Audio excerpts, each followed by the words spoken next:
ब्रजघाट स्थित सोहनगिरी आश्रम में ब्रह्मलीन संत सोहन जी महाराज की 5वीं पुण्यतिथि श्रद्धा और भक्ति के साथ मनाई गई। इस अवसर पर हवन पूजन, भजन कीर्तन और विशाल भंडारे का आयोजन हुआ, जिसमें दूर दराज से पहुंचे संत महंतों और हजारों श्रद्धालुओं ने भाग लिया। आश्रम के मुख्य महंत प्रेमगिरी जी महाराज ने संत सोहनगिरी जी के सेवा, सादगी और मानवता के संदेश को याद करते हुए उनके बताए मार्ग पर चलने का आह्वान किया। कार्यक्रम के अंत में देश की शांति, समृद्धि और जन कल्याण के लिए विशेष प्रार्थना की गई।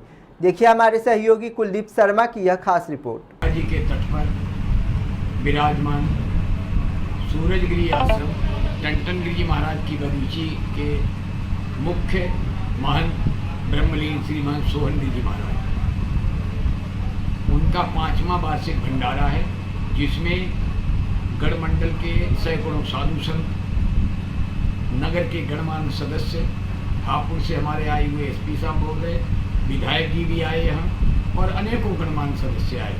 साधु की संख्या बहुत थी।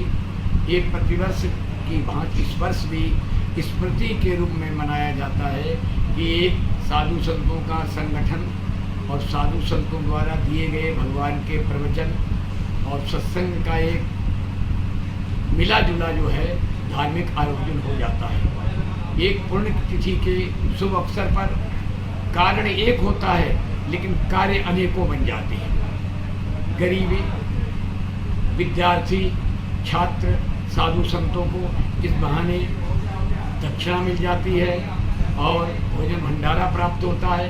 गरीबों को भी, अमीरों को भी, सारे समाज को ये संदेश देता है कि एक साधु के माध्यम से क्या धर्म हो सकता है और कितना कार्य बन सकता है।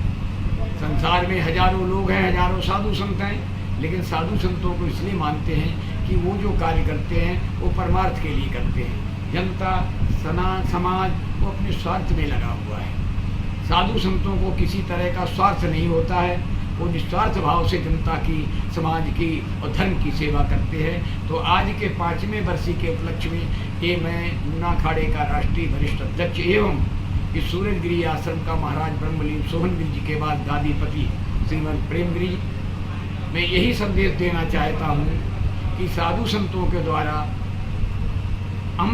अमृतामृत शब्दों को सुनने से जीवन का कल्याण होता है और उस स्थान पर पहुँचने के बाद करोड़ों जीवन का जो संचित पाप है वो भी नष्ट हो जाता है।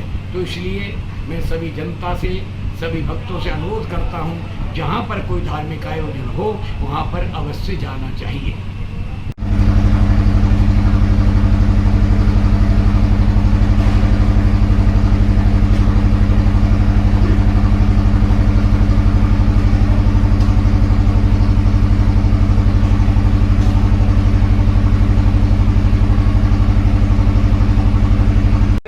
मंडल का चौथा वर्ष प्रारंभ हुआ।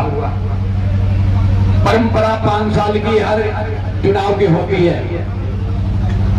ये अनन्य अच्छा कार्य कर रहे हैं। अभी कोई विषय नहीं है, इस पर 5 साल के बाद चर्चा होगी और